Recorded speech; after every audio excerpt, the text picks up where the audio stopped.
Ça, c'est Natanz, une installation nucléaire à environ 300 km de Téhéran. Et son objectif est de développer la première bombe nucléaire iranienne. Elle a été construite au milieu du désert sous une épaisse couche de béton. Elle est gardée par une armée entière et complètement coupée du reste du monde. Les efforts de l'Iran pour se doter de la bombe n'arrangent pas les États-Unis, Israël et plusieurs autres pays de la région. Face à cette menace, certains pays entament alors un effort collectif afin de trouver des stratégies et des mesures qui pourraient contrecarrer les ambitions de l'Iran. Of course, sanctions will affect us, but it only will delay our projects. Après l'échec des efforts diplomatiques, les Alliés optent pour une autre stratégie. Ils créent Stuxnet, la cyberarme la plus puissante du monde. Stuxnet infected and damaged the Iranian nuclear program. Stuxnet is the first time where we've seen significant physical damage created by a cyber attack. Natanz est coupé d'Internet. Le seul moyen d'introduire un malware dans le complexe, c'est de trouver une personne qui se rendrait physiquement dans ce complexe et qui l'installerait sur un système informatique. Cette personne, c'est un espion néerlandais qui a livré le malware à Natanz et a permis l'ensemble de l'opération. Voici l'histoire d'Eric von Saben, l'espion qui était derrière Stuxnet.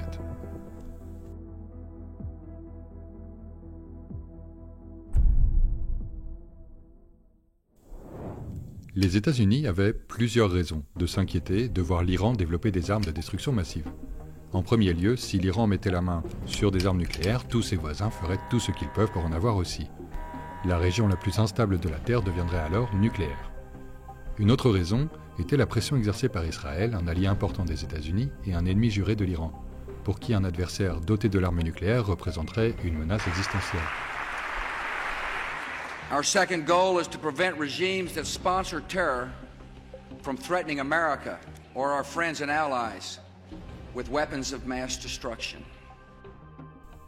Mais l'Iran a perçu les choses différemment. Constamment en conflit avec la plupart de ses voisins, pour eux, acquérir la bombe était le seul moyen d'assurer leur propre sécurité. Mais on ne peut pas construire une bombe sans de sérieux investissements. Vous avez besoin de scientifiques, d'installations, d'équipements et surtout une quantité massive de combustible nucléaire.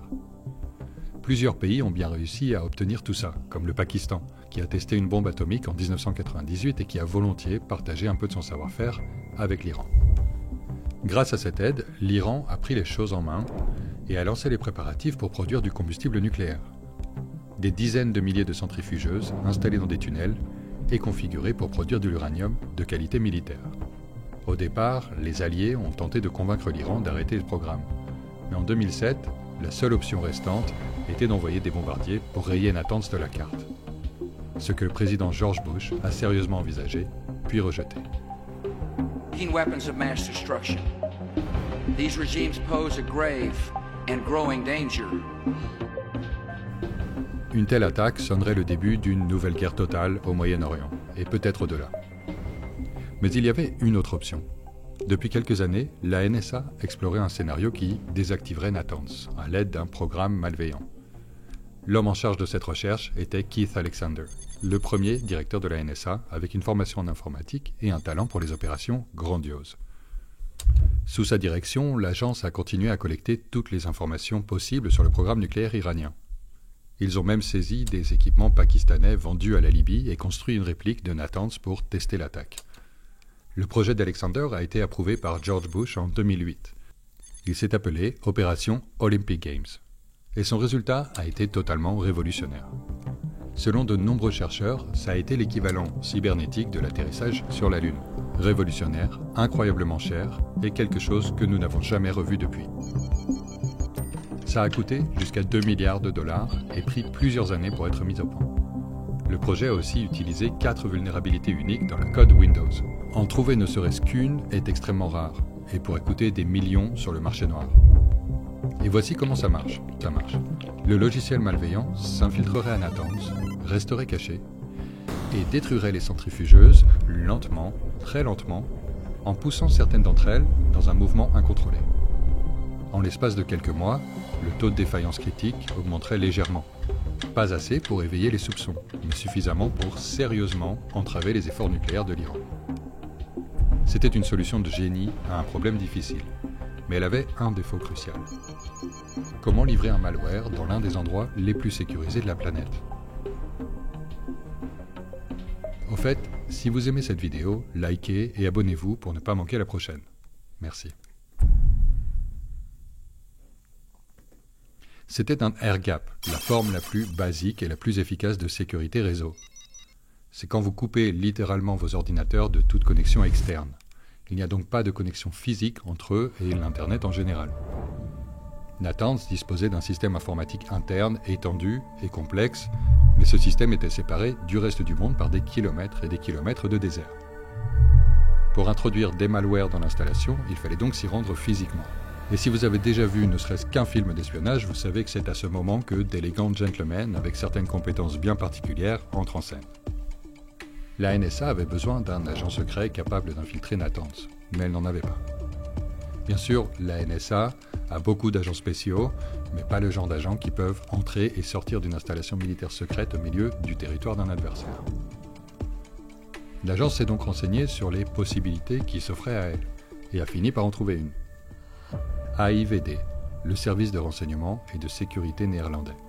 En gros, un équivalent de la CIA aux Pays-Bas. Proches alliés des États-Unis, ils ont accepté d'aider à saboter le programme nucléaire iranien. Ils avaient aussi l'homme parfait pour le faire, Eric Van Saben. Un ingénieur de 36 ans avec une femme iranienne. Détail important, Eric travaillait pour une société basée à Dubaï qui passait régulièrement du matériel sous sanction à l'Iran. Il a été recruté par l'AIVD en 2005, devenant une taupe pour les autorités dans une entreprise qui enfreignait régulièrement la loi. En 2008, il a reçu une mission spéciale. Il devait effectuer une visite de 10 jours en Iran, soi-disant pour rendre visite à la famille de sa femme et fêter la nouvelle année. Au cours de cette visite, il s'est passé quelque chose d'étrange. Soudain, Eric est devenu nerveux, effrayé, au point de paniquer. Il quitta l'Iran le plus rapidement possible, comme si quelqu'un le poursuivait. Avec un peu de recul, c'était assez inhabituel pour un homme qui travaillait pour une entreprise qui faisait déjà beaucoup de choses illégales, et encore plus, compte tenu du fait qu'il avait passé des années à travailler sous couverture. Quelque chose l'a effrayé lors de cette visite, quelque chose qu'il a vu, vécu ou fait en Iran.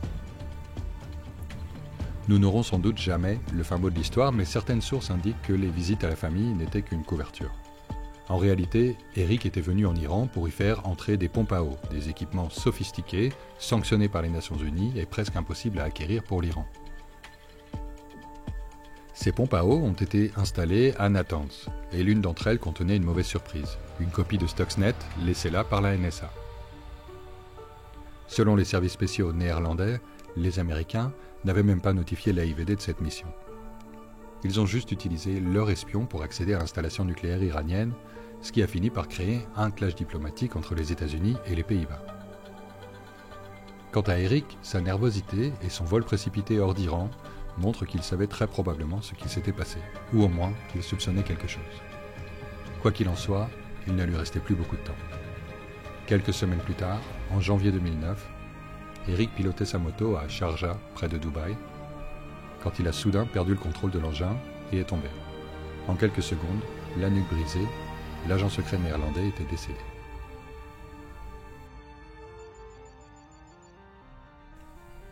Pendant plus d'une décennie, personne n'a su comment Stuxnet s'était introduit à Natanz. Beaucoup pensaient qu'un des employés de l'établissement l'avait introduit, volontairement ou involontairement, sur une clé USB. En 2019, une enquête de plusieurs journalistes a révélé que les services de renseignement néerlandais étaient impliqués. Mais qu'est-ce que ça signifiait exactement? Mystère. C'est seulement en 2024, après une recherche de témoins intensive, qu'un journal néerlandais, Die Volkskrant, a finalement révélé la vérité. De nombreux officiels des Pays-Bas, Israël et des États-Unis ont confirmé le rôle de Van Saben et de ses pompes à eau. Cela ne veut pas dire que nous devons rejeter la thèse précédente sur la livraison de Stuxnet par clé USB.